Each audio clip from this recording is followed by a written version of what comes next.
નમસ્કાર, હું વિરલ રાજ આપ સૌને આવકારું છું અને શુભેચ્છા પાઠવું છું વિશ્વ રંગભૂમિ દિવસની. વિશ્વ રંગભૂમિ દિન દરેક કલાકારો માટે આજનો દિવસ તો એક પૂજાનો દિવસ છે. આજના દિવસે નાનાથી લઈને મોટો કોઈ પણ કલાકાર એમ ઈચ્છે કે રંગભૂમિ પર કંઈક કરે, અભિનય કરે, લખે, દિગ્દર્શન કરે, બેકસ્ટેજ કરે, કારણ કે એ અમારી પૂજા હોય છે, અમારું અર્ઘ્ય હોય છે ભગવાન નટરાજને. પણ આપ સૌ જાણો છો કે અત્યારે સમગ્ર વિશ્વ લોકડાઉન છે, આપણે પણ આપણા ઘરમાં જ છીએ. ત્યારે અમે થોડા મિત્રોને એવો વિચાર આવ્યો. એ વિચાર મેં બધાને કહ્યો કે ચાલો આપણે એવું ના કરી શકીએ કે ગુજરાતી ભાષામાં લખાયેલી ઉત્તમ કોઈ નાની નાની વાર્તા હોય, લઘુકથા હોય, નવલિકા હોય, કોઈ સરસ આર્ટિકલ હોય, એને અભિનેતા પોતાની રીતે રજૂ કરે, શૂટ કરે અને પછી એને અમે થોડા મઠાડીને એડિટ કરીને તમારી સામે મૂકીએ. આ વિચાર ઘણા બધા મિત્રોને ગમ્યો. એમાંથી થોડા મિત્રો આજે તમારી સામે લઈને આવ્યા છે એક કહાની, એક કલાકાર. શરૂ કરીએ પહેલા મને કહેવા દો, ખાસ કરીને અમારા રંગભૂમિના મિત્રોને, કે ઘણા બધા ગમતા મિત્રો રહી ગયા છે. ઘણા બધાના ફોન આવે છે, જેને દિલથી પ્રેમ કરતા હોઈએ, ચાહતા હોઈએ, જેને માનતા હોઈએ, જેને રિસ્પેક્ટ આપતા હોઈએ. એવા કલાકારોએ પણ કહ્યું કે અમારે પણ કામ કરવું હતું. વેલ, તો આ લોકડાઉન હજુ પણ ચાલવાનું છે. સીઝન 2 ની તૈયારી કાલથી જ શરૂ કરીએ. પણ એ પહેલા આજે શું છે? વેલ, આજે 14 અભિનેતાઓ, સંજય ગોરડિયા, સાઈરામ દવે, જી હા, સાઈરામ આજે અભિનય કરવાના છે અને હાસ્ય નહીં, સાવ જુદો, માર્મિક. પ્રતાપ સચદેવ, ચેતન ધનાણી, નીલમ પંચાલ, જય વિઠલાણી, હેમાંગ વ્યાસ, પાર્થ સારથી વૈદ્ય, ડોક્ટર પશ્મિના, રીવા રાજ, પરેશ વોરા, શિવાંગ ઠક્કર, આ તમામ કલાકારો, જો કોઈના નામ રહી ગયા તો 14 એક્ટર્સ છે. એ તમારી સામે અલગ અલગ વાર્તાઓ રજૂ કરશે. આ વાર્તા ક્યાંક તમારી આંખનો કૂણો ભીનો કરશે, ક્યાંક તમને ખડખડાટ હસાવશે, ક્યાંક તમને પ્રેરણા આપશે, ક્યાંક જીવનના કોઈ એવી પાસાની, એવી બાજુની વાત કરશે કે જે તમને અંદરથી હલાવી દેશે. અમે બધાએ ભેગા થઈને આ અલગ અલગ વાર્તાનો ગુલદસ્તો તમારા માટે તૈયાર કર્યો છે. ચાલો વધારે વાત ન કરતા શરૂ કરીએ. એક કહાની, એક કલાકાર.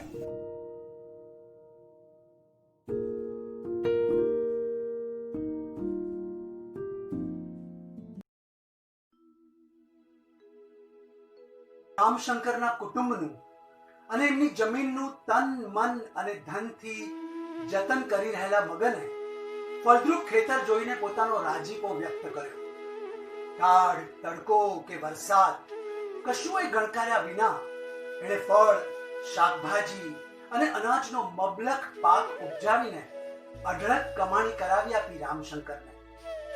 એની આવી મહેનતનો બદલો વાળવાનો શુભ વિચાર રામશંકરને આવતા એમણે જમીનનો એક ટુકડો કાઢી આપતા કહ્યું હતું, મગન, મારા હૃદયના એક ટુકડાને જમીનનો આ ટુકડો આપું છું. આમાં તારું ખેતર અને મકાન બંને બનાવજે. આજથી આ જમીન તારી, જા. પરંતુ કશું લખાણ થાય એ પહેલા તો રામશંકરે દેહ છોડી દીધો હતો. ને બન્યું એવું કે મગનની જમીનમાં મબલખ પાક લહેરાયો ને રામશંકરના પુત્ર મોહનના ખેતરનો પાક નિષ્ફળ ગયો. સ્વજનોએ સલાહ આપી, મોહન, વ્યવહારું બન. મગન પાસે માલિકીનું કોઈ લખાણ નથી. આંકડે મધ છે એ માખો વગરનું. ચાલ અમારી સાથે. મોહન શેઠને મગન સહર્ષ આવકારી રહ્યો. આવો આવો નાના શેઠ, તમારા પ્રતાપે ને રામશંકર કાકાની કૃપાએ આજે મારી જમીનમાં સોનાનો સૂરજ. આ જમીન તારી છે એનો કાયદેસરનો કોઈ આધાર પુરાવો છે તારી પાસે? મારે મન તો રામશંકર કાકાનો બોલ એ જ એની સાબિતી. નાના શેઠ, એના ચાલે. આ જમીન તારી નથી. લે આ કાગળિયા, સહી કર એટલે છેડો ફાટે. મોહનના આ શબ્દોથી મગનને જમીન હાથમાંથી સરી જતી લાગી. દોસ્ત સમી જમીન, જમીન દોસ્ત થતી લાગી. ધ્રુજતા હાથે સહી કરીને મગન રડી પડ્યો ને સૌ અટહાસ્ય કરી રહ્યા. મોહન બોલી ઉઠ્યો, હવે કામ પૂરું. હવે તારી પાસે કોઈ સાબિતી નથી. કોઈ સાબિતી માંગશે પણ નહીં. મૂર્ખ, આજથી આ જમીન કાયદેસરની તારી થઈ ગઈ. સાચવવા તારો દસ્તાવેજ. સ્તબ્ધ સ્વજનો પ્રશ્નસૂચક નજર માંડી રહ્યા અને મોહને હડસેડતા કહ્યું, હું રામશંકરનો દીકરો છું, સમજ્યા?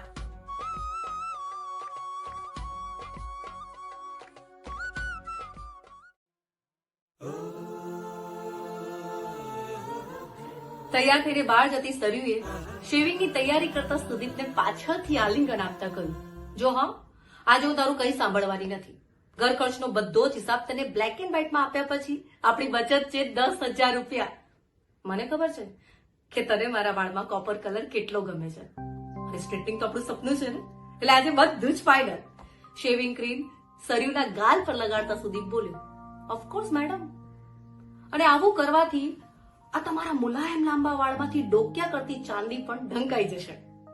એ ક્રીમ આંગળીથી પાછી લઈને સુદીપના ગાલ પર ઘસતા તોફાની અંદાજમાં સરયુ બોલી, મારું છોડ ને, તારી મૂછોની ચાંદીનું છો ને.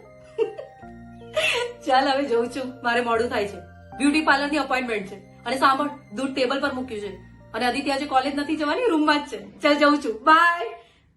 અને ત્યાં જ ડોરબેલ રણકી. સરયુ કહ્યું, અરે અત્યારે કોણ હશે? હજુ એ દરવાજો ખોલવા જાય ત્યાં જ વાવાઝોડાની જેમ અદિતિ દાદર પરથી ઉતરી, મમ્મા નો હા પ્લીઝ, તું દરવાજો નહીં ખોલતી, હું દરવાજો ખોલું છું. મારું પાર્સલ છે. એમેઝોન માંથી મેં મોબાઈલ અને એની એક્સેસરીઝ ઓર્ડર કરી છે. નેક્સ્ટ વીક મારી કોલેજનું ફંક્શન છે મમ્મા, ફેરવેલ પાર્ટી છે. અને આમ પણ મારી બર્થડે ગિફ્ટ પેન્ડિંગ છે અને તમે લોકો મને આપવાના જ હતા, સો આઈ થોટ હું જ તમને સરપ્રાઈઝ આપી દઉં. મમ્મા તને ખબર છે આજે ઓનલાઈન શોપિંગ હોય ને એની પ્રાઇસ માર્કેટ પ્રાઇસ કરતા ઘણી ઓછી હોય. આટલું બધું સડસડાટ બોલી ગઈ અને અદિતિએ પાર્સલ લઈને સરયુ તરફ ગઈ. જો મામા, આજે ફોન છે ને એની કિંમત છે 13,350 અને આપણને ઘરે બેઠા મળ્યું છે 9,950. કેટલું સસ્તું અને કેશ ઓન ડિલિવરી, એટલે ફ્રોડ થવાના તો કોઈ ચાન્સીસ જ નહીં. સો ફાઇનાન્સ મિનિસ્ટર, ચલો હવે રૂપિયા ઢીલા કરો. આ પાર્સલ લઈને અદિતિ સુદીપ તરફ ગઈ. પપ્પા જુઓ, આ ફોટો જુઓ, આ મોબાઈલ જે મેં મંગાવ્યો છે ને એમાં 2 કલર હતા, કોપર અને સિલ્વર. મેં સિલ્વર ગ્રે કલર મંગાવ્યો છે. કેવો લાગ્યો? અરે બોલો ને, કેવો લાગ્યો? સુદીપે સરયુ તરફ જોયું. સરયુએ હસીને પર્સમાંથી પૈસા કાઢતા કહ્યું, ઓફકોર્સ બેટા, સરસ લાગ્યો. અને આમ પણ કોપર કરતા સિલ્વર બહુ સારો. તને જાણ નહીં હોય પણ સિલ્વર એ સમજણનો રંગ છે.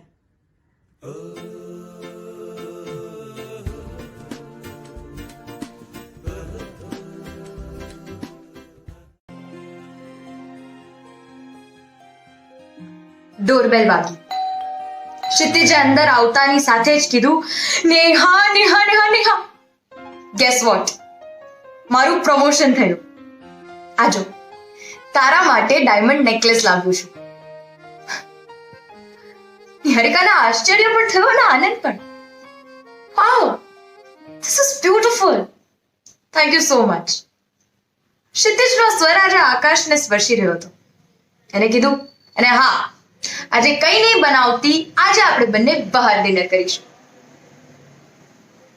પછી કઈ યાદ આવ્યું હોય એમ એને ખુશી સાથે એકરૂપ થયેલા એ સ્થિર શરીરને થોથવાથી જીભે કહ્યું, પપ્પા તમારા માટે પાર્સલ લેતા આવીશું, ઓકે? અને પછી જવાબની રાહ જોયા વગર જ નિહારિકા પાસે ગયો. નેહા, વિચારું છું પપ્પાના રૂમમાં પણ હવે એસી નખાવી દઈએ, શું કહે છે? નિહારિકા કઈ બોલે એ પહેલા એકાકી વૃદ્ધની આંખોમાં ચઢડિયા રૂપી જવાબ ઉપસી આવ્યો, મને હૂંફની જરૂર છે બેટા.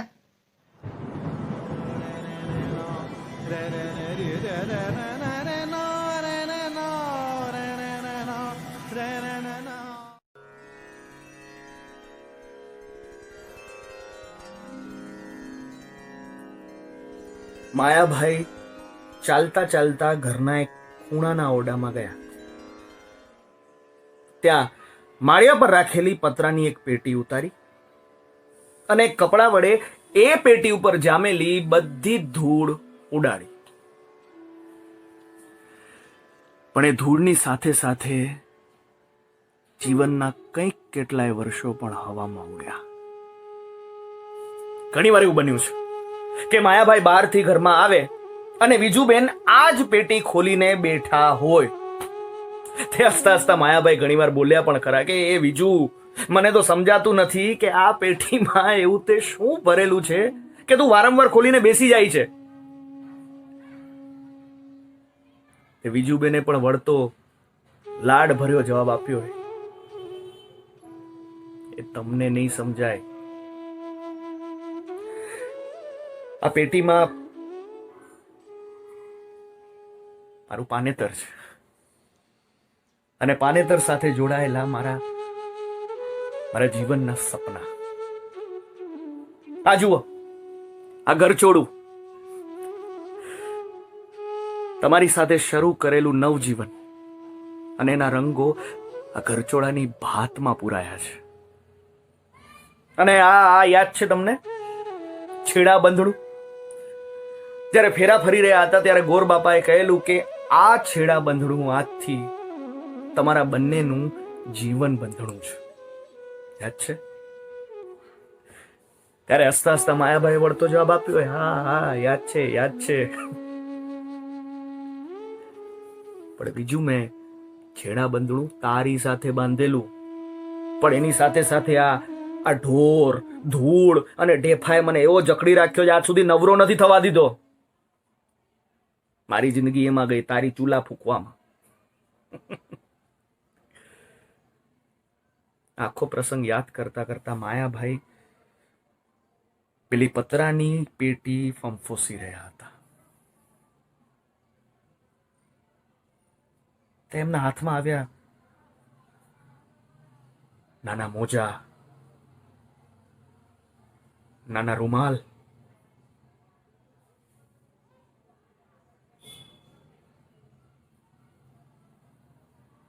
અને ભરત ભરેલા ખોયા.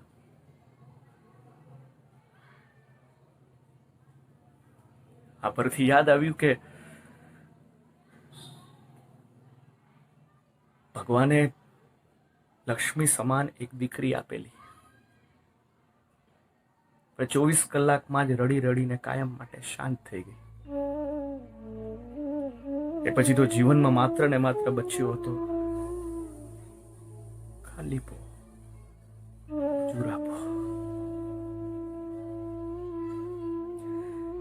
તે માયાભાઈએ એ પેટી પર બંને હાથ રાખ્યા, આંખો બંધ કરી શાંતિથી બેસી ગયા.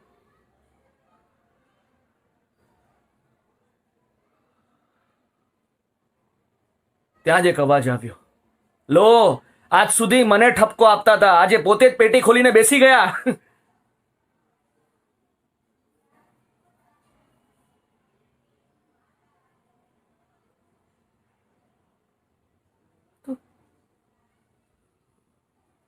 બીજું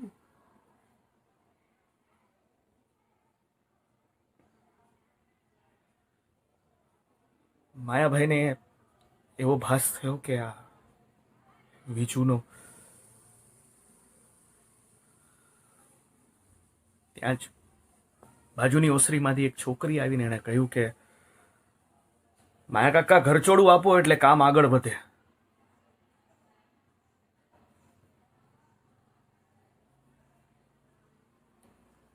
તે માયાભાઈએ ધ્રુજતા હાથે ઘરછોડું છોકરીના હાથમાં આપ્યું. વિજુને છેલ્લી વાર ઉઠાડવા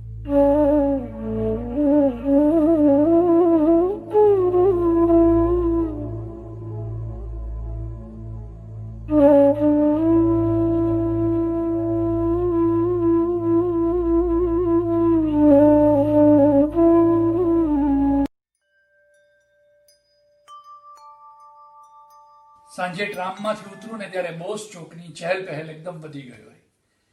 સવારે સ્કૂલની નોકરી પતાવ્યા પછી સાંજે એક પેઢીમાં મારી ટાઈપિસ્ટની નોકરી હતી. એ નોકરી પતે ત્યારે 11 વાગે ટ્રામ બંધ થઈ ચૂકી હોય. રાત કલકત્તાને અંધારાની ચાદર ઉઠાડી દેતી. વિક્ટોરિયા રોડ પરથી મને છેલ્લી 11:30 વાગ્યાની બસ મળે. હું એ વિક્ટોરિયા રોડ પર પહોંચું ત્યારે ત્યાં કંદોઈની દુકાન બંધ થવા આવી હોય. હું ફટાફટ દોડું અને એક પડિયામાં 2 રસગુલ્લા બંધાવી લઉં. મારી પત્ની નલિનીને રસગુલ્લા બહુ ભાવે. હું નલિનીને સમય નહોતો આપી શકતો ને એ વાત હું હંમેશા એને રસગુલ્લા આપીને ઢાંકી દેતો.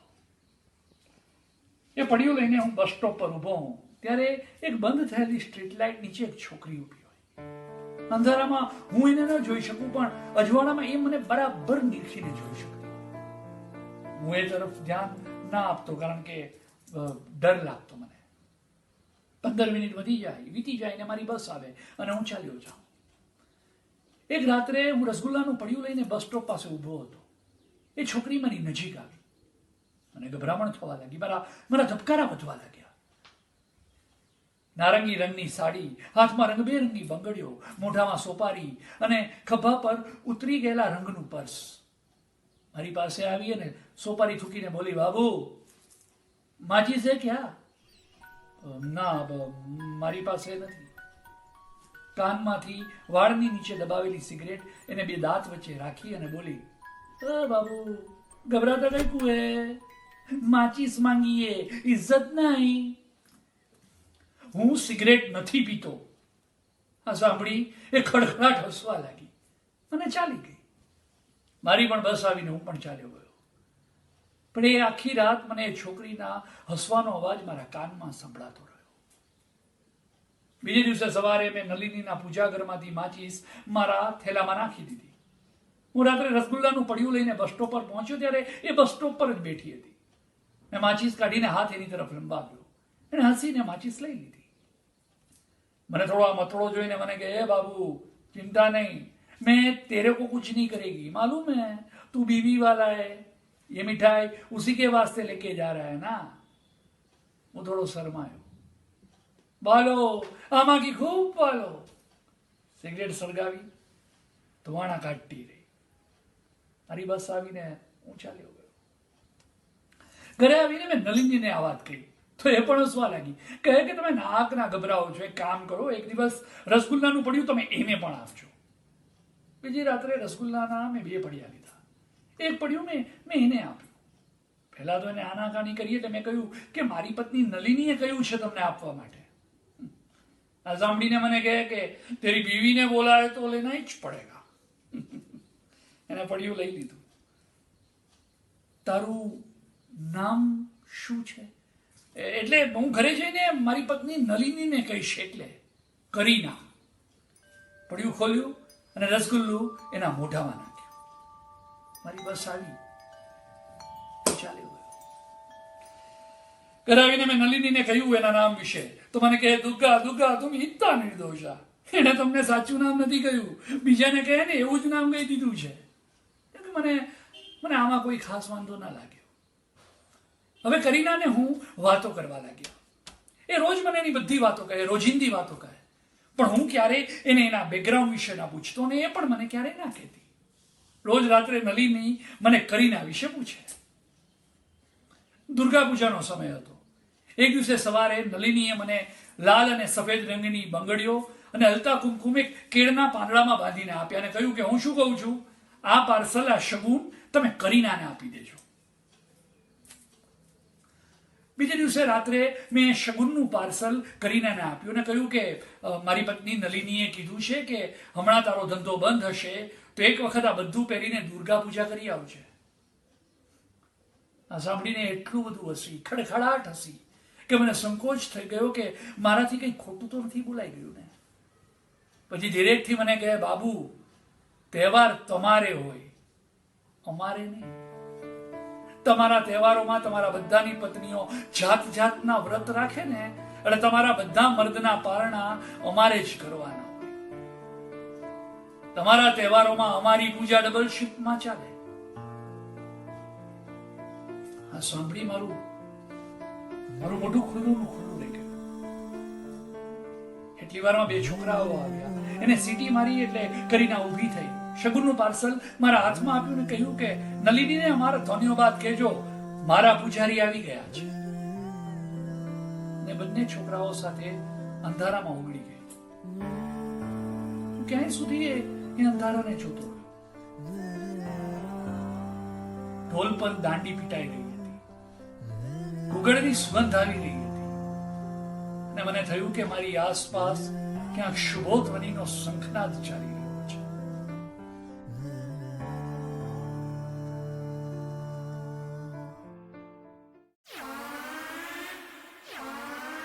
મિત્રો આજે આપણે વાત કરવાની છે ટેકનોલોજીની. આ ફેસબુક, ટ્વિટર, ઇન્સ્ટાગ્રામ, પબજી, વોટ્સએપની.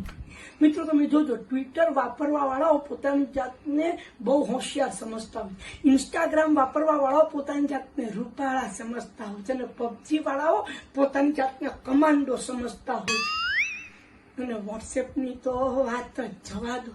આજે સવારે હું આમ છાપું વાંચતો તો ત્યાં મારી પત્ની આમ દોડતી આવી, અરે સાંભળો છો, મારો ભાઈ ખોવાઈ ગયો છે, ગઈકાલ રાત્રે 9 વાગ્યાનો ગાયબ થઈ ગયો છે, હજી સુધી નથી મળ્યો. મેં કીધું જે કલાક પહેલા તો મેં વાત કરી. અરે એમ નહીં, અરે આપણા ફેમિલીના વોટ્સએપ ગ્રુપમાંથી ગાયબ થઈ ગયો છે, હજી સુધી પાછો નથી આવ્યો. બોલો. તો બીજું, લોકો રેસ્ટોરન્ટમાં જમવા જશે ને તો જેવું આમ ખાવાનું આવે ને કે સૌથી પહેલા આમ ખાવાનો આમ ફોટો પાડશે, અને પછી એ ફેસબુક પર ચડાવશે, અને પછી ખાશે. મારી પત્ની રોજ સવારે નાસ્તો કરતી વખતે એ નાસ્તાનો ફોટો પાડે, ફેસબુક પર ચડાવીને પછી નીચે લખે ઈટિંગ ઢોકળા ઇન નાસ્તા. રાત્રે ગમે તેટલું બાજ્યા હોય પણ સવારના પોરમાં પતિ પત્ની એમનો ફોટો આમ ફેસબુક ઉપર મૂકશે, નીચે લખશે આજે અમારા લગ્નને 25 વર્ષ પૂરા થયા. તમે જોજો ફેસબુક પર આવતા એ જે બધા જે મેરેજ એનિવર્સરીના ફોટાઓ ને ધ્યાનથી જોશો ને તમે તો તમને બરાબર ખબર પડશે કે વાઘની બાજુમાં બકરી બેઠી હોય. બીજાનું તો ખબર નથી પણ મારું તો છે જ. મારી પત્ની બાજુમાં હું આમ બેઠો ને તો એવું જ લાગે કે અમેરિકાની બાજુમાં આ બાંગ્લાદેશ બેઠું છે. હવે મિત્રો, અમારા જે બિલ્ડિંગના સોસાયટીના હેડ છે એટલે કે હસુભાઈ, એમને અમારી ડિલાઇટ સોસાયટીના મેમ્બર્સોનું મેમ્બર્સ ચેમ્બર્સ નામનું એક ગ્રુપ બનાવ્યું. એમાં બધા પુરુષોને ઇન્ક્લુડ કર્યા, મને પણ ઇન્ક્લુડ કર્યો. હવે રોજ સવારે હસુભાઈ આમ શું વિચારોનો મારો ચલાવે, અને રોજ રાત્રે બાબુ બાટલી એની ઉપર ગંદા જોક્સનો મારો ચલાવે. હવે આની અસર એકબીજાને થાય નહીં. કેમ? કારણ કે હસુભાઈ રોજ સવારે જયારે આમ શું વિચારોનો મારો ચલાવતા હોય ને ત્યારે પેલો બાબુ બાટલી સૂતો હોય, અને રાત્રે જયારે બાબુ બાટલી ગંદા જોક્સનો મારો ચલાવતો હોય ત્યારે હસુભાઈ ઓલરેડી સુવા માટે જતા રહ્યા.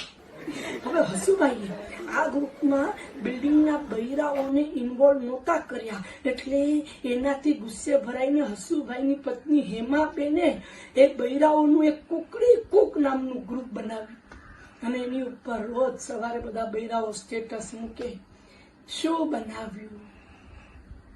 એટલે બધા બૈરાઓ એક જ વસ્તુ લખે રોજ ને રોજ વળી શું બનાવવાનું. ત્યાં પછી કોક લખે લેફ્ટ ઓવર, એટલે કે ગઈકાલ રાતનું વધેલું. ત્યાં કોઈ બીજી લખે લેફ્ટ ઓન વર, એટલે કે એમને પૂછીને એમને જે ખાવું હશે એકાદ વસ્તુ બનાવ્યા. ત્યાં કોઈ પાછી સળી કરે ગોઈંગ આઉટ ફોર ડિનર. બસ પત્યું. જેવું આ લખે એટલે બધા બૈરાઓના ઘરે એમના વરને ગોચ પરવણા શરૂ થઈ જાય કે જો બીજે માળવાળી વીણા રાત્રે જમવા જવાની છે, તમે મને ક્યારે જમવા લઈ જશો. હવે આ ગ્રુપની સફળતાથી પ્રેરાઈને હેમાબેને એક બીજું ગ્રુપ બનાવ્યું જેનું નામ રાખ્યું કામવાળી બાઈ લાઈવ સ્ટેટસ. હવે કામવાળી મંજુ 5 ફ્લેટમાં કામ કરે. હવે સૌથી પહેલા હેમાબેનના ઘરે આવે એટલે હેમાબેન સ્ટેટસ મૂકે કે મંજુ મહારાણી અરાઇવ્ડ હાફ એન અવર લેટ. થોડીક વાર પછી જાસ્મીન બેન સ્ટેટસ મૂકે અલી હેમા સેન્ડ હર અર્લી, એટલે હેમાબેન જલ્દી પેલીને કામ પતાવવાનું કે અને એને ત્યાં જાસ્મીન બેનના ઘરે મોકલે. હવે જેવા જાસ્મીન બેનના ઘરેથી કામ પતાવી અને એ નીકળે એટલે જાસ્મીન બેન સ્ટેટસ મૂકે મંજુ મહારાણી લેફ્ટ, એટલે ચંપાબેન માથું ખંજવાળતા પોસ્ટ મૂકે નોટ અરાઇવ્ડ યટ, એટલે ઉપરથી ત્રીજા માળેથી કાંતાબેન સ્ટેટસ મૂકે she is flirting with watchman in building ચોગાન. એટલે આ સાંભળીને 5મા માળે રહેતા એક બેન એ જે વોચમેન છે એની પત્ની જે શાંતાબેનને ત્યાં કામ કરે છે એ શાંતાબેનને સંબોધીને લખે કે tell your maid to come to balcony to see what her maid for each other is doing with Manju Maharani. પત્યું મંજુ મહારાણીએ બધાની મીટિંગ બોલાવી અને કહ્યું સૌથી પહેલા તો તમે મને આ ગ્રુપમાં એડ કરો અને કાં તો આ ગ્રુપ ડિલીટ કરો અને કાં તો પછી મને નોકરીમાંથી કાઢી નાખો. કહેવાની જરૂરત નથી કે ન તો ગ્રુપ ડિલીટ થયું ન તો મંજુ મહારાણીને કાઢવાની જરૂરત પડી. બસ ફક્ત મંજુને એમાં એડ કરવામાં આવી અને ત્યારથી મંજુ મહારાણી કામવાળી બાઈનું લાઈવ સ્ટેટસ પૂરું થઈ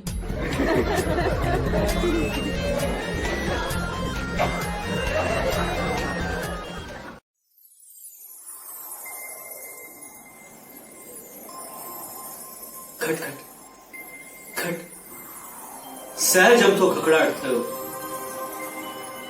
આંખો મીચેલી જ રાખીને એક બારણાએ બીજા બારણાને પડખામાં કોણી મારતા કહ્યું, જો તો કોઈ છે. બીજા બારણાએ સુતા સુતા ચીડાઈને કહ્યું, 1000 વાર કહ્યું છે કે તને ભણકારા થાય છે, તારા કાનનું કંઈક કર, છેવટ બાકી દિવાલને પૂછ. પહેલું બારણું ચૂપ થઈ ગયું. ઉંબર ઊંચે જોયા વગર બબડ્યો, હે ભગવાન. અંદરની લટકતી સાંકળ બહારની સાંકળને સંભળાય રીતે બોલી, મને સમજાતું નથી કે આ ડોસા ડોસી શું કામ આટલી રાહ જોવે છે. વર્ષો થયા, મને અંદરથી વાસતા જ નથી. હું તો લટકી લટકીને થાકી ગઈ. તને કોઈ ખખડાવતું નથી અને આ ગલઢાઓ અંદર મને આડે પડકે થવા નથી દેતા. અને આવડચંડા પવન સિવાય તને કોઈ અડે ને એ માટે હવે તો મેં માનતા રાખી છે. બહારની સાંકળ ફિક્કું હસી અને બોલી, અંદરની વાત તું જાણે. વિદેશ ગયેલા દીકરાએ મોકલેલા જમીન મકાનના પેલા ફટક દલાલ કોઈને લઈને આવેલો. એની વાત પરથી તો એમ લાગે છે કે હવે જે કોઈ મને અડશે ને એ નકુચા સાથે ખંભાતી બંધનમાં બાંધીને જ જશે. અને એના પછી ફક્ત તને જ નહીં, આ ભીતડા, આ નડિયા, મોગ, નેવા બધાને જમીન પર આરામથી સુવા મળશે, આરામ કરવા મળશે. આટલી વાત પછી પવન પડી ગયો. અંદર પીળા પ્રકાશમાં બારીએથી પાછી ફરેલી ડોસીએ ડોસાના હાથમાંથી દીકરાની જૂની છબી લઈ બાજુએ મૂકતા કહ્યું, આપણે કાલે તમારા કાન ડોક્ટરને બતાવીએ તો?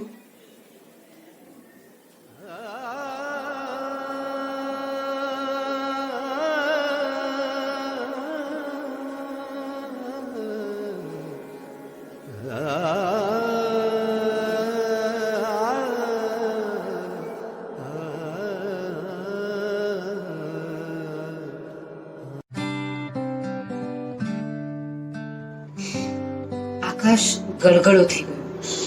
ચાચા, અંજુના ગુસ્સાની તો તમને ખબર છે, બહુ જિદ્દી છે. જરા જોજો હા, ક્યાંક આ બધું ઊંધું ન ઉતરે. અબ્દુલ ચાચાએ પિંકીના માસૂમ પણ દુઃખી ચહેરા સામે જોઈને આકાશને કહ્યું, બેટાજી, મારા ઉપર વિશ્વાસ રાખ. જેમાં પિંકી બેટિયા મારા હાથમાં મોટી થઈ છે ને, એવી જ રીતે બીબીજી પણ આ જ હાથોમાં મોટા થયા છે. એટલી વાત થઈ એટલામાં અંજના ઉપરથી ઉતરીને આવી. ચલો ચાચા, ચલો જલ્દી જઈએ. એક તો તમારે મને છેક રાબિયાના ઘર સુધી શું કામ લઈ જવી છે ને એ જ મને સમજાતું નથી. અરે એવું કયું કામ છે જે હું ઘર બેઠા ન કરી શકું? Anyway, let's go. અબ્દુલ ચાચાએ ઘર સામે ગાડી ઊભી રાખી. નિમ્ન મધ્યમ વર્ગીય સોસાયટીમાં આટલી મોટી ચમકતી કાર જોઈને આમ દૂર રમતા 2-4 બાળકો દોડીને આવી ગયા. ચાચાએ ઉતરીને સિફતથી ગાડીનો દરવાજો ખોલ્યો. બેઠા ઘાટના ઘરમાં પ્રવેશતા જ અંજના બોલી, રાબિયા ક્યાં છે? ચાચાએ કહ્યું, કદાચ છત પર લાગે છે. અગાશી પર પહોંચતા પહેલા તો અંજનાને નવાઈ લાગી અને પછી આનંદિત થઈ ગઈ. અરે ચાચા, તમે મને ક્યારેય કહ્યું કેમ નહીં કે તમારા જમાઈના ઘરે એટલા બધા કબૂતરો છે? મને ખબર હતું હું ક્યારે અહીંયા આવી ગઈ હોત. અગાશીમાં એક પતરાની નીચે હારબંધ કબૂતરોના ખાનાઓ હતા. અમુકમાં કબૂતરો બેઠા હતા, અમુક ખાલી હતા. કેટલાક અગાશી ઉપર, કેટલાક દૂર ઉડતા હતા, તો કેટલાક ટેસ્ટથી પાળી ઉપર બેઠા હતા. અને ખૂણા પાસે ત્યાં એક સોહામણો યુવક ઉભો હતો. આ રાબિયાનો પતિ ઝાહિદ છે ને ચાચા? અંજનાએ પૂછ્યું. એ યુવાને ચાચાને પગે લાગતા કહ્યું, અસ્સલામ વાલેકુમ દાદુ. રાબિયા હમણાં કથક ક્લાસીસમાં ગઈ છે. હા સાંભળીને અંજનાને આશ્ચર્ય થયું. શું વાત છે ચાચા? તમારી પૌત્રીના સાસરિયા એને કથક શીખવા જવા દે છે? ડાન્સ શીખવા? વાહ, ધેટ્સ રિયલી ગ્રેટ. અને અચાનક અંજનાએ લાંબા કરેલા હાથ ઉપર એક કબૂતર આવીને બેસી ગયું. અને ફરીથી લાલ, ગુલાબી, રાખોડી, સોનેરી, ગ્રે વિવિધ રંગીય છાય ધરાવતા કબૂતરોની દુનિયામાં ખોવાઈ ગઈ. અને અચાનક એની નજર એક ખૂણામાં પડેલા બંધ પિંજરા ઉપર પડી. એમાં એક અત્યંત સુંદર ગુલાબની પાંખડી જેવા રંગો ધરાવતું કબૂતર મૂરઝાયેલું બેઠું હતું. ચાચા, આને લોક શું કામ કરીને રાખી છે? બીબીજી, એ ગુલાબો છે. ચાચાની બદલે ઝાહિદે જવાબ આપ્યો. કબૂતરી છે, એની ટ્રેનિંગ ચાલુ છે. બહુ સમજદાર છે અને ઉડવામાં તો એકો છે, એકો નંબર 1. પણ મારે જે તરફ ઉડાડવી હોય છે ને એ તરફ ઉડતી જ નથી. મને ડર છે કે ક્યાંક જતી રહેશે, એટલે મેં એને બાંધીને રાખી છે. What rubbish! અરે પંખીઓ કઈ આપણે ઉડાડવા હોય ત્યાં થોડી ઉડે. અંજના ગુસ્સેથી બોલી. ઝાહિદ, કમ ઓન ના, પ્લીઝ ડોન્ટ બી સિલી. તારું ચાલે ને તો તું એની પાંખો કાપીને એને પૂરી જ રાખ. ચાચા પ્લીઝ, આને કઈ સમજાવો ને. અને એ સમયે અબ્દુલ ચાચાએ અદબથી બે હાથ જોડી ગરદન સેજ ઝુકાવી એકદમ ગળગળા સ્વરે કહ્યું, બીબીજી, મારી પણ તમને એ જ વિનંતી છે. પિંકી બેટિયાની પાંખો ના કાપો. એને ગમતા આકાશમાં એને ઉડવા દો. અંજના સ્તબ્ધ થઈ ગઈ. એની આંખોમાં જળજળી આવી ગયા. પણ આંખો લૂછાની દરકાર કર્યા વગર એને તરત પર્સમાંથી ફોન કાઢ્યો, એક નંબર ડાયલ કર્યો અને કહ્યું, મિસ્ટર દેસાઈ, પિંકીની સ્ટેનફોર્ડ યુનિવર્સિટીના એડમિશન પ્રોસેસને અટકાવી દો અને એનું ફોર્મ NSD-માં ભરો. અને હા, LAT અને લેક્મે વાળાઓ જે મોડલિંગ પ્રપોઝલ્સ મોકલ્યા છે એની ટર્મ્સ એન્ડ કન્ડિશન્સ મને ફોરવર્ડ કરી દો.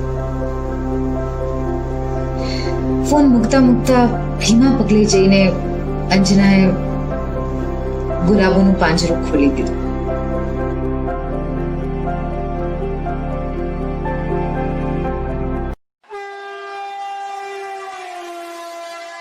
વડોદરાથી ઉપડેલી ટ્રેનમાં વડોદરા અને નડિયાદની વચ્ચે અપડાઉન કરતા યુવાન નોકરિયાતોથી રોજની માફક આજે પણ ડબ્બો ભરચક હતો.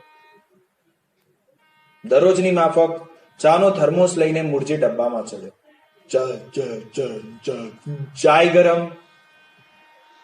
તોતડો મુરજી કઈ બોલે પહેલા યુવાનોની ટોળીમાંથી સુનિલે મુરજીના ચાળા પાડ્યા અને આખા ડબ્બામાં હસાહસ થઈ ગઈ. સુનિલને વધારે ચાનક ચડી. સુનિલે મુરજીને બોલાવીને એક કપ કોફી માંગી. સુનિલભાઈ, કોફી તો નથી. મુરજી થોથવાયો અને ફરી એકવાર આખા ડબ્બામાં હસાહસ થઈ ગઈ. આ રોજનો ક્રમ હતો. અપડાઉનિયાઓનો મુરજીનું મજાક કરીને સમય પસાર થતો હતો અને આણંદ સ્ટેશન પર મુરજી ઉતરી જતો. પણ આ રોજના ક્રમમાં એક અઠવાડિયાનો ભંગ પડ્યો. મુરજી દેખાતો બંધ થઈ ગયો. તો પણ ડબ્બામાં મુરજીના નામે હસાહસ થતી જ રહી. બધા હસતા ને કહેતા કે સુનિલિયા માટે મુરજી કોફી લેવા માયસોર ગયો છે. આજે એક અઠવાડિયા પછી ચાનો ભારે થર્મોસ ઉચકીને કમરેથી બેવડ વળી ગયેલું એક બાળક ડબ્બામાં ચડ્યું. લ્યા, મુરજી તો નાનો થઈ ગયો, સુનિલે મજાક કરી. હવે મારા બાપા નહીં આવે, એ તો ટ્રેનની નીચે આવી ગયા. અમુચો પગ કપાઈ ગયો છે. હવે ચા લઈને હું જ આવ્યો.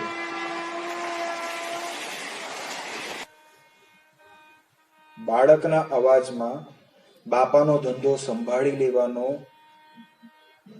ગર્વ હતો કે પછી બાપ અપંગ થઈ ગયાનું દુઃખ, એ આખા ડબ્બામાં કોઈ જ નક્કી નહીં કરી શકે. આખા ડબ્બામાં એક ગહેરી શાંતિ છવાઈ ગઈ.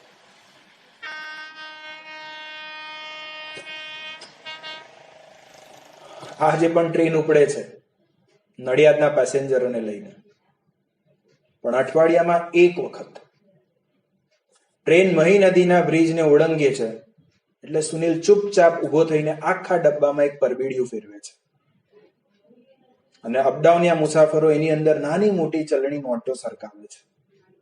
ને છેલ્લે સુનિલ પોતાના પૈસા જોડીને એ કવર પેલા બાળકના ખિસ્સામાં મૂકતી વખતે હંમેશની માફક એક જ વાક્ય બોલે છે, બાપાને કહેજે કે આ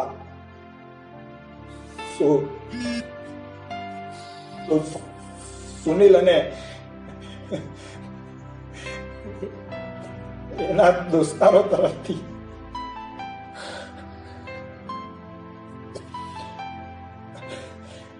શું સમજો? લાય એક કપ ચા આપ હવે.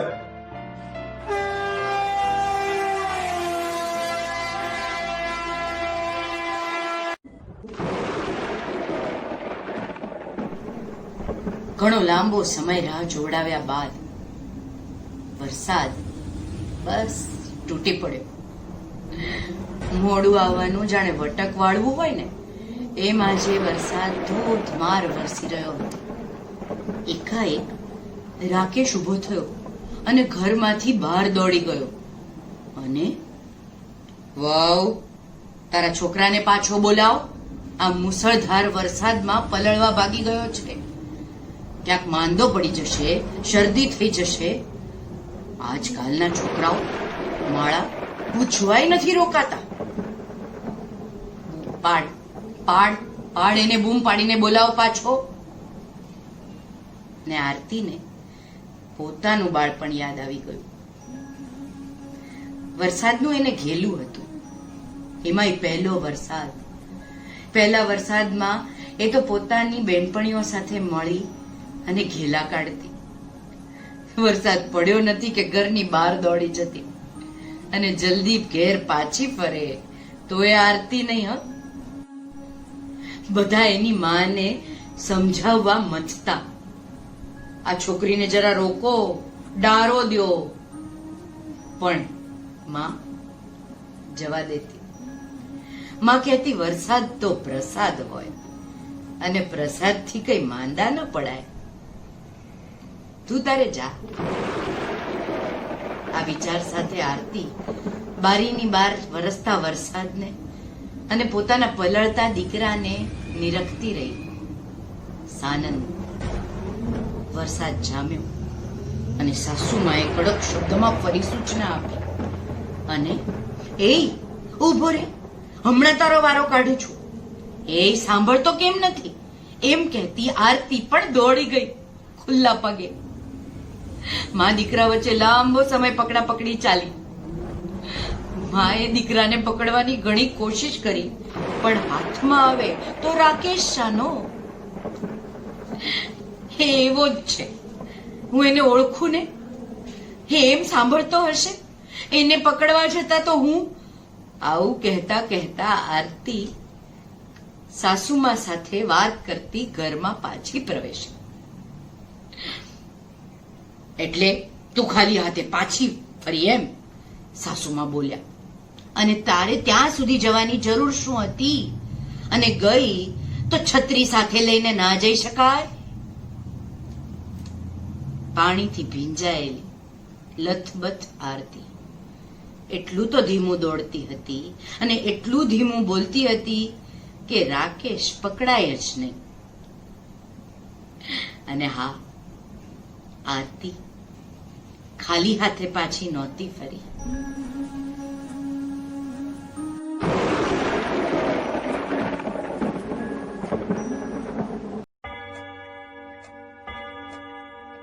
ઘડિયાળનો કાંટો 4 પર પહોંચતાની સાથે જ મોહનલાલ ઉઠ્યા. રાત્રે જ તૈયાર કરી રાખેલ ફાનસ હાથમાં લીધું અને નીકળી પડ્યા. વર્ષોથી પોતાના હાથે જ ખોલબંધ કરેલ ફાટક, જે હવે ઓટોમેટિક થયું હતું, તેના પર હાથ મૂક્યો. ટ્રેન આવી પહોંચી. ટ્રેનનો લય, તાલ, ગંધ, સુગંધ, ભીડ, ખાલીપો, કંઈ કેટલું શ્વાસમાં ભરી લીધું. ટ્રેન પસાર થઈ ગઈ ને તે એકલા ઘડીક ઉભા રહ્યા. કોઈ ચહેલ પહેલ ન જણાતા ચાલતા થયા. ઘરમાં વાતચીત થઈ રહી હતી. વરસાદના દિવસો આવી રહ્યા છે. બાપુજી રોજ આમ કહ્યા વગર નીકળી જશે તો? બસ પછી તો એક મજબૂત દરવાજો મુકાઈ ગયો ને રાત્રે તેને તાળું. એક દિવસ, બીજો દિવસ અને ત્રીજો દિવસ મોહનલાલ ઉઠે, હાથમાં ફાનસ લે ને દરવાજા સુધી જાય. નિરાશ થઈને પાછા સૂઈ જાય. બંધ દરવાજો ને બંધ ફાટક તેને માટે આકરા બંધન સમાન. ચોથા દિવસે એ બધા બંધન તોડી અને લાંબી સફરે નીકળી જ ગયા. પરિવારજનોને ખિસ્સામાંથી એક ફોટો ને દીકરાને સંબોધીને લખેલી ચિઠ્ઠી મળ્યા. બેટા, 20 વર્ષ પહેલા આવેલી ટ્રેનમાંથી તું એકલો ઉતરી ગયેલો. બેટા, 20 વર્ષ પહેલા આવેલી ટ્રેનમાંથી તું એકલો ઉતરી ગયેલો. મને થાય કે કદાચ કોઈ શોધતું આવે એ ફાટકે. એટલે હજી પેલું ફાનસ રોજ ફાટકે જાય છે, પણ ઉપાડનારાના હાથ મોહનલાલના નથી.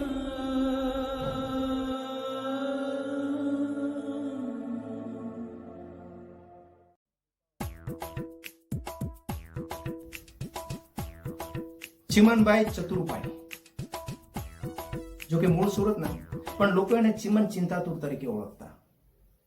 જીવનની બધી ચિંતાઓ ખૂટી જાય એટલે સ્વર્ગ અને નર્ક કેવા હશે એની ચિંતા કરતા. ને એમનું શરીર એટલે હાલતું ચાલતું દવાખાનું. ગોળ એમને ગરમ પડે ને ખાંડ ઠંડી. છીક આવે એટલે તરત જ છીકલી ઉપર ઉતરી જાય. માંડ એમની શરદી સારી કરો તે એમને માથાનો દુખાવો પડે.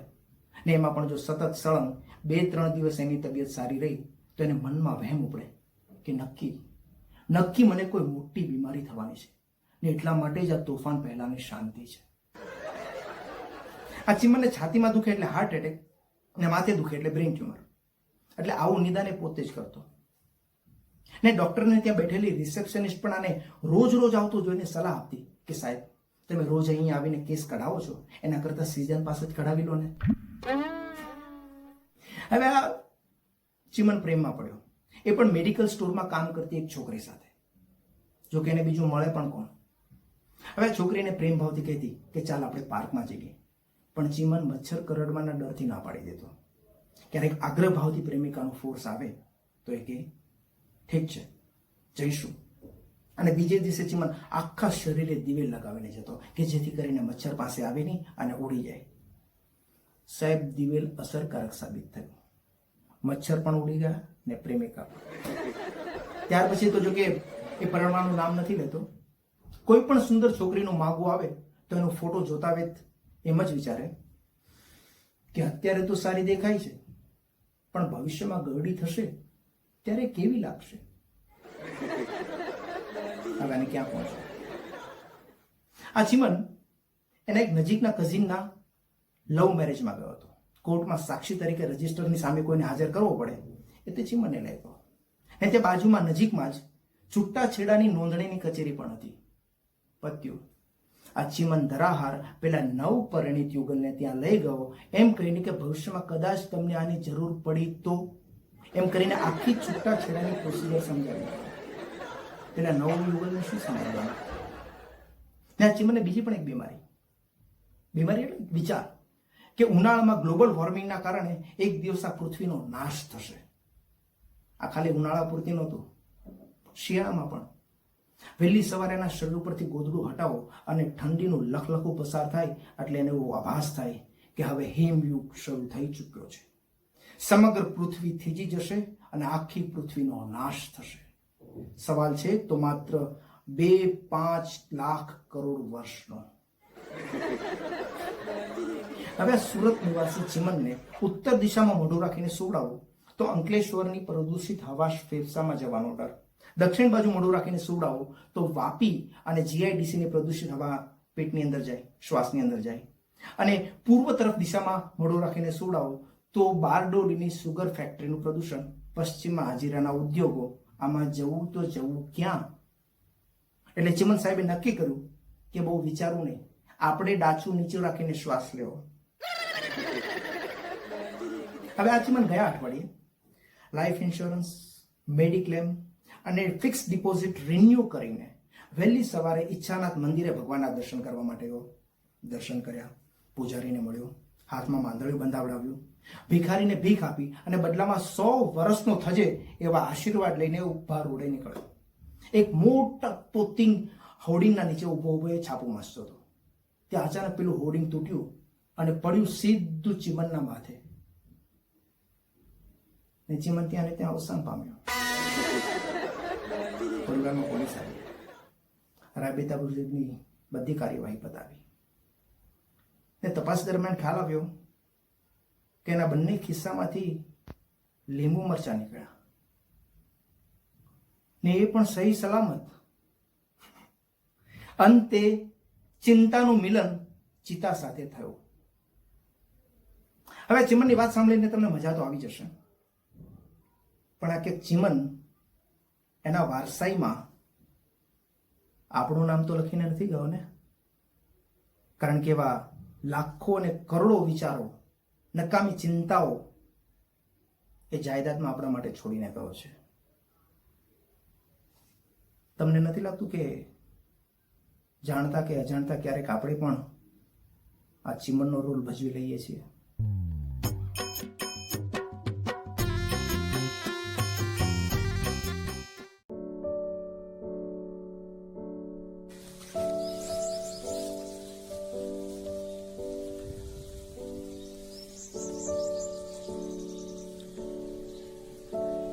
જ્યારે સુંડલો ભરી શકાય એટલા આભલા હોય અને એને ટાંકવા પાનેતરના એક છેડાની વેત જેવડી જ કોર હોય, ત્યારે જે મૂંઝવણ થાય એટલી દ્વિધા અત્યારે અનુભવાય છે.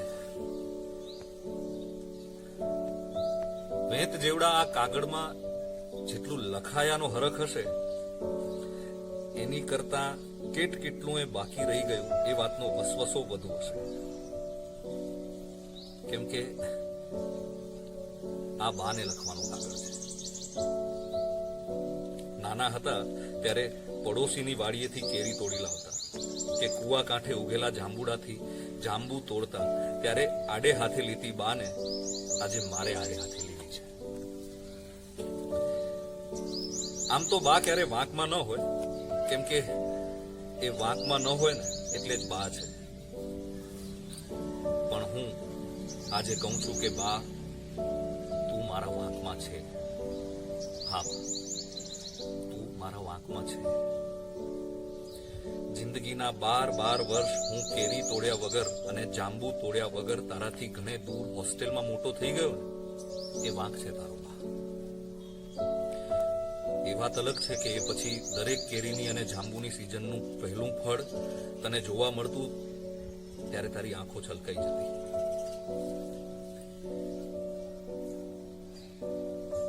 તને યાદ છે બા, તું કપડા ધોવા નદીએ જતી ત્યારે લાકડાનો ધોકો હાથમાં પકડી હું તારી સંગાથે આવતો, કલાકો નદીમાં નાહ્યા કરતો.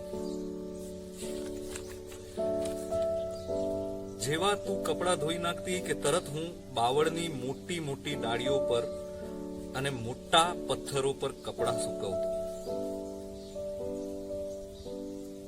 એ પછી જ્યારે હોસ્ટેલની નાનકડી ચોકડીમાં પોતાને અને કપડાને કેમ ગોઠવીને ધોવા, હાથમાંથી વારંવાર સરી જતી સાબુની ગોટીને કેમ પકડી રાખવી, નાનકડી 2 હાથની દોરી પર આટલા બધા કપડા કઈ રીતે સુકવવા એ નહોતું સમજાતું ને, ત્યારે મારી નારાજગી વધી જતી. એ વાંક છે તારો બા. સાબુના કારણે મારા હાથમાં ફોલ્લા પડી જતા ત્યારે મને થતું કે તું કેવી બા કહેવાય, જ્યાં પોતાના છોકરાના હાથમાં છાલ્લા પડી જાય એવી જગ્યાએ તું એને ભણવા મોકલી આપે છે.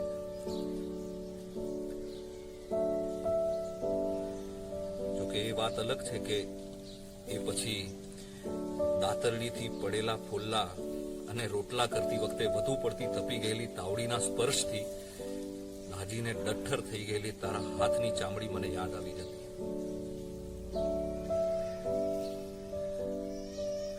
રાત્રે ઊંઘ ના આવતી અને રડવાનું મન થતું ને ત્યારે બેડશીટનો છેડો મોઢામાં દબાવીને ઓશીકું આખી રાત ભીંજવતો. એ રાતોની યાદો મને આજે પજવે છે અને તારો વાંક એ શબ્દની નીચે ખારી છારીની અંડરલાઈન કરે છે.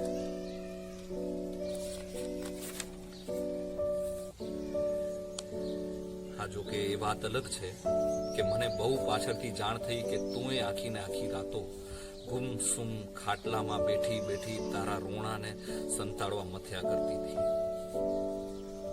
ખેતરમાં કામ કરતી વખતે તું લાંબા ઢાળે ગીતો ગાતી અને હું સાંભળ્યા કરતો. એ પછી હોસ્ટેલમાં તું બહુ યાદ આવતી બા, ત્યારે હું એ ગીતો ગણગણતો. હજી તો ઘણા ગીતો મારે તારી પાસેથી સાંભળવાના બાકી હતા અને એ રહી જ ગયા. એ વાંક છે તારો. હા, એ વાત અલગ છે કે મને હોસ્ટેલમાં મૂક્યા પછી તે તો જાણે ગાવાનું જ બંધ કરી દીધું છે. હે બા, આ તે કેવો વાંક જેમાં બંને જણાએ બધું જ ભોગવતા રહેવાનું. બા, મને તારા લાંબા કાળા વાળ અને એનો ઢળતો અંબોળો નાનપણથી જ બહુ ગમતો. આ હમણાં મેં જોયું કે બા તારા એ બધા વાળમાં તો અનુભવની સફેદી બેસી ગઈ છે. હવે તો તારાથી ધડતો અંબોળો પણ બાંધી નથી શકાતો એટલા તારા વાળ ઓછા થઈ ગયા છે. આ બધું આ 12 વર્ષમાં આટલી ઝડપથી થઈ ગઈ. થાય છે કે સારું જ કર્યું કે તે મને હોસ્ટેલમાં મૂકી દીધો ભણવા માટે, કેમ કે સાથે રહ્યો હોત તો મને તો ખબર જ ન પડત ને કે તારા વાળ ઓછા થઈ રહ્યા છે. પણ બા, તે વાળ ના સાચવ્યા ને એ વાંક છે. આજકાલ તારી આંખોમાં પણ મને વિકાસ જોવા મળે છે.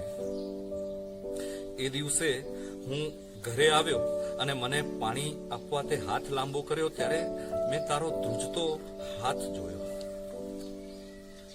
હે બા, મારા ધ્યાન બહાર તને ગળપણ આવી ગયું?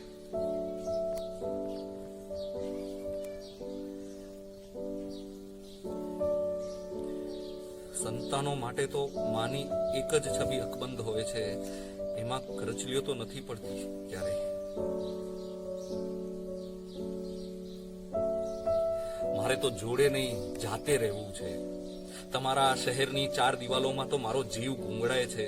આવું કહીને સતત તું બા આપણા સાથે રહેવાની શક્યતાઓને ટાળી રહી છે.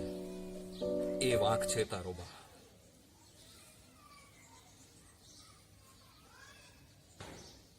પણ હે બા, હું દૂર રહી શક્યો તારાથી આટલા બધા વર્ષ. એ મારો વાંક નહીં.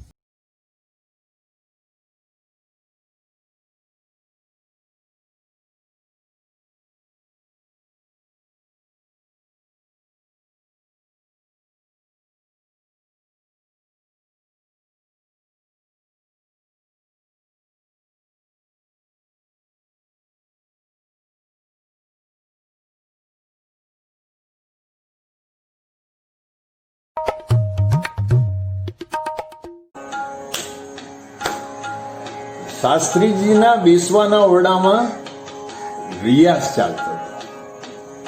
ઘણા બધા મ્યુઝિકલ ઇન્સ્ટ્રુમેન્ટ્સ પડ્યા હતા. હાર્મોનિયમ ને તબલા ને ઢોલક ને સિતાર માં શાસ્ત્રીજીના 4-5 શિષ્યો રિયાઝ કરી રહ્યા હતા.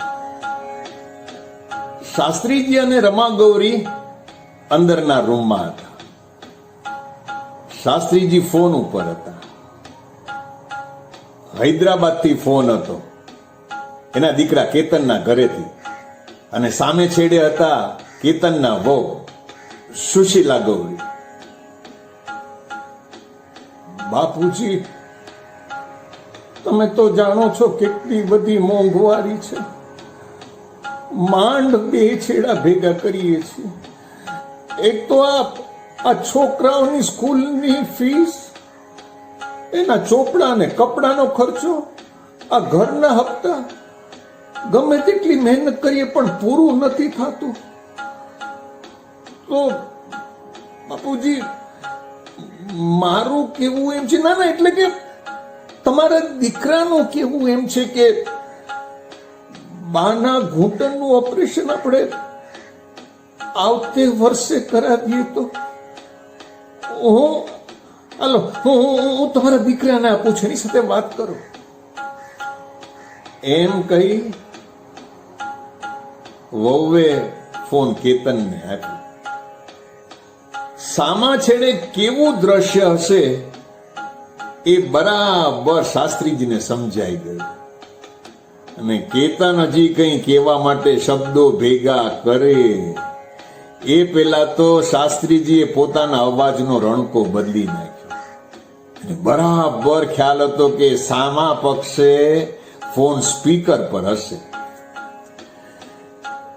કેતન બેટા, કેમ છે? ને તું પૈસાની ચિંતા નહીં કર, તારા બાના ઘૂંટણના ઓપરેશનની વ્યવસ્થા હું કરી લઈશ. આ તારી બાના આટલા બધા ઘરેણા પડ્યા છે, મારા નામે પિયાવ જમીન છે, ક્યારે કામ આવશે? હું જાણું છું વર્ષો પછી એની લાખો રૂપિયાની કિંમત થશે, પણ એ પૈસા શું કામના? પૈસાની તો અત્યારે જરૂર છે ને આપણને. એટલે તમે લોકો ચિંતા કરો માં, હું આવતીકાલે જેના રોકડા કરી લઉં છું અને ઓપરેશન કરાવી લઉં છું. હા, ચાલ, છોકરાઓનું ધ્યાન રાખજો અને તમારું પણ ધ્યાન રાખજો. ચાલ, જય શ્રી કૃષ્ણ. એમ કહી ફોન શાસ્ત્રીજીએ મૂકી દીધો, પણ ફોનની બાજુમાં જ બેઠા રહ્યા, કારણ કે એમને ગળા સુધીની ખાતરી હતી કે, અને ફોન પાછો રણક્યો. હૈદરાબાદથી જ ફોન હતો. સામે પક્ષે પાછા સુશીલા ગૌરી. બાપુજી, તમારી સાથે ફોન ઉપર વાત કર્યા પછી મનમાં બહુ દુઃખ થતું હતું. મેં તરત જ તમારા દીકરાને કહ્યું કે જે બાએ તમને ચાલતા શીખવાડ્યું છે એની ચાલ આપણે પાછળ કેમ ઠેલી શકીએ? આપણે બાનું ઓપરેશન તરત જ કરવી દેવું. ના ના, તમે એક શબ્દ નહીં બોલતા, આપણે બાનું ઓપરેશન તરત જ કરાવી લઈએ. બાપુજી એ માની ગયા છે. મેં તરત જ રાજકોટના સર્જનને ફોન કર્યો. મેં બધી વ્યવસ્થા કરી દીધી છે, મેં બધી ગોઠવણ કરી દીધી છે. એટલે હવે તમે જરાય ચિંતા નહીં કરતા. બાપુજી, તમારા દીકરા કંઈક બાના ઘરેણાની અને જમીનની વાત કરતા હતા, તો બાપુજી એ કઈ કાઢવાની ઉતાવળ નહીં કરતા. અમે અહીંયા વ્યવસ્થા કરી લીધી છે. હા હા હા, થોડી ખેંચ પડશે, પણ બા પહેલા ને તમે એ હમણાં કાઢતા નહીં, આપણે બાનું ઓપરેશન કરાવી લઈશું. અમે બધા વ્યવસ્થા કરીને આવતા અઠવાડિયે તમારી પાસે આવીએ છીએ. હો, તમારી તબિયતનું ધ્યાન રાખજો બાપુજી, અને બાને કહેજો જડે મોળા ન પડે. મોળા પડે તો એના દીકરાના સોગંદ છે. હાલો, મૂકું છું. શાસ્ત્રીજી હસ્યા, રમા ગૌરી તરફ જોયું. રમા ગૌરીના ચહેરા પર મોટા મોટા પ્રશ્ન ચિહ્નો હતા. કયા ઘરેણા? જમીન ક્યાં? શાસ્ત્રીજી મલકાણા આગળની રૂમમાં આવ્યા, જ્યાં એનો શિષ્ય તબલા પર રિયાઝ કરી રહ્યો હતો. એને કહ્યું, પેલું બાયું છે ને બાયું એ બરાબર સૂરમાં વાગે છે, સરસ. પણ પેલી જીવારી ડાયું નારી તબલું બોદું બોલે છે, એને ચડાવ, તરત જ સૂરમાં બોલતી થઈ જશે.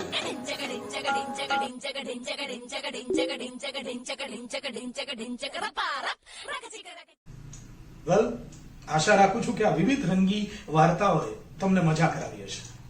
અમારા તમામ વતી, ભાગ લેનાર તમામ કલાકારો વતી, તમામ લેખકો વતી, ટેકનિશિયન્સ વતી આપ સૌને વિશ્વ રંગભૂમિ દિવસની ખૂબ ખૂબ શુભેચ્છા. ખાસ આભાર માનવાનો એ તમામ લેખકોનો કે જેને ઉત્તમ આ કૃતિઓ આપણી ભાષાને આપી અને આજે અમને ભજવવાની તક મળી. તમામ કલાકારોએ બિન વ્યાવસાયિક રીતે, નોન પ્રોફેશનલ આજનું આ કામ કર્યું છે. આ એક એવો ગુલદસ્તો બન્યો છે કે જે કાયમ સાચવી રાખવો, સંગ્રહી રાખવો ગમશે. જ્યારે આ કહેર નહીં હોય કોરોનાનો, ત્યારે પણ આ વાર્તાઓ તો હશે જ, અને આ કલાકારોનો આ અભિનય પણ કંડારાયેલો જ હશે આ વિડીયોમાં. તો આપ સૌને ઘરમાં જ રહો, લોકડાઉનમાં જ રહો. આ જ રીતે મજા કરાવવા ફરી પણ અમે આવીશું. જ્યાં સુધી આ લોકડાઉન છે ત્યાં સુધી આપ નિયમનો ભંગ ન કરો, એવી તમામ કલાકારો વતી આપ સૌને ખાસ સૂચના અને તકેદારી રાખવાની અમારા સૌ તરફથી વાત કરીને હું વિદાય લઈશ. ચાલો ફરી મળીએ આવા જ કોઈ મુકામ પર. એક કહાની, એક કલાકાર.